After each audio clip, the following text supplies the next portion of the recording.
ये कहता था कि तुरंत इस्तीफा देना चाहिए, मगर आज जब इसके ऊपर आकर पड़ रही है तो ये सब कुछ भूल गया। नैतिकता के आधार पर इसको इस्तीफा देना चाहिए या नहीं देना चाहिए, मैं आपसे पूछता हूं, देना चाहिए या नहीं देना चाहिए? आज दिल्ली की हालत क्या हो गई है? चुनाव जीतने से पहले ये कहता था कि मैं दिल्ली को पेरिस बनाऊंगा। क्या ये दिल्ली पेरिस है? आज इसको 9 साल हो गए दिल्ली को चलाते हुए। आज आप देखिए हमारे दिल्ली के रोडों की क्या हालत है। रोड जाम होता है, आपके राजा गार्डन से लेकर नजरबड़ तक की हालत देखिए क्या है। साथियों, मैं आपको बताना चाहता हूं, आप तो फिर भी पोस्ट कॉलोनी में रहते हैं, हमारे बीच में हमारे बड़े भाई जेपी शर्मा जी भी आए, उनके लिए भी एक बार जोरदार तालियां हो जाए। साथियों, मैं आपको बताना चाहता हूं कि ये जो केजरीवाल है, ये बोलता कुछ है करता कुछ है। 2015 के चुनाव से पहले इसका मैनिफेस्टो उठाइए, आप सब पढ़े लिखे लोग हैं, उसमें इसने स्पष्ट लिखा है कि अगर हमारी सरकार बनेगी, ये कहते हैं कि शिक्षा शिक्षा शिक्षा का मॉडल, इन्होंने वादा किया था दिल्ली की जनता से कि हमारी सरकार जब आएगी तो 543 नए स्कूल हम बनाएंगे।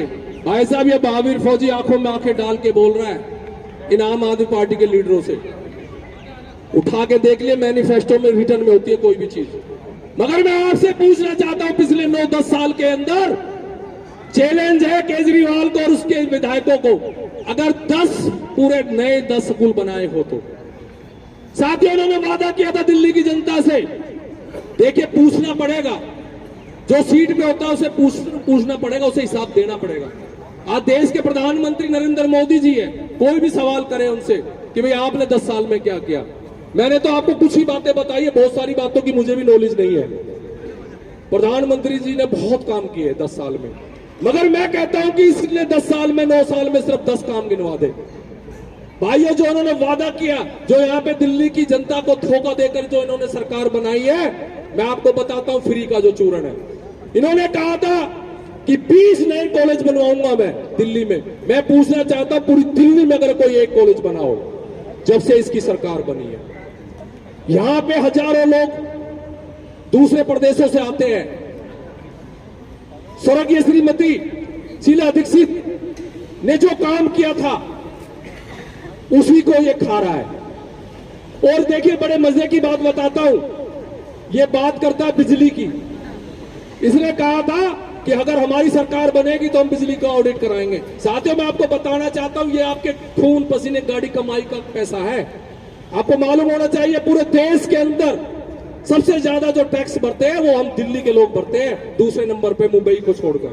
मैं आपको बताना चाहता हूं साथियों, और वो टैक्स का पैसा जब इसकी सरकार नहीं थी, शीला दीक्षित के टाइम पे 28-30 हजार करोड़ का बजट होता था दिल्ली का।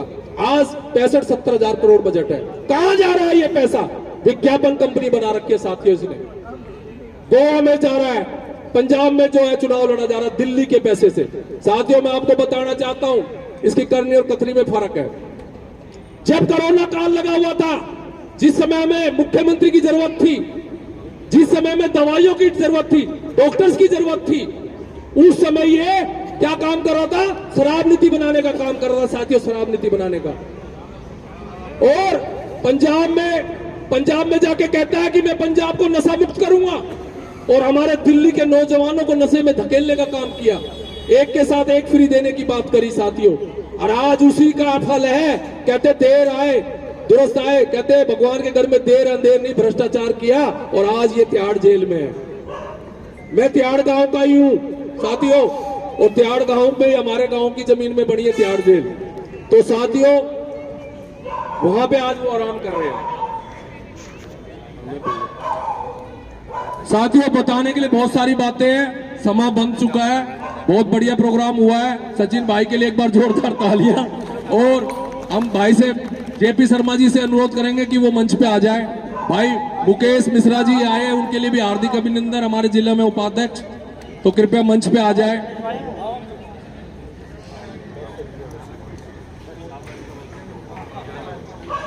हमारे बीच में नरेंद्र चावला जी आए, एक बार उनका भी हार्दिक अभिनंदन व स्वागत करें।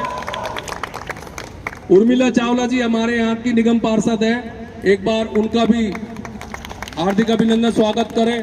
और बातें बहुत सारी हुई है। हाँ, मैं सिर्फ 2 मिनट में बस 2 बातें करके अपनी बात का विराम दूंगा। उसके बाद जेपी शर्मा हमारे बड़े भाई जो है वो संभालेंगे। साथियों, सिर्फ मैं एक बात कहना चाहता हूं कि 25 मई को, मैं पॉइंट पे आता हूं सीधा, आप सब समझदार हैं, आपको सब पता है किसने क्या किया, किसने क्या नहीं किया।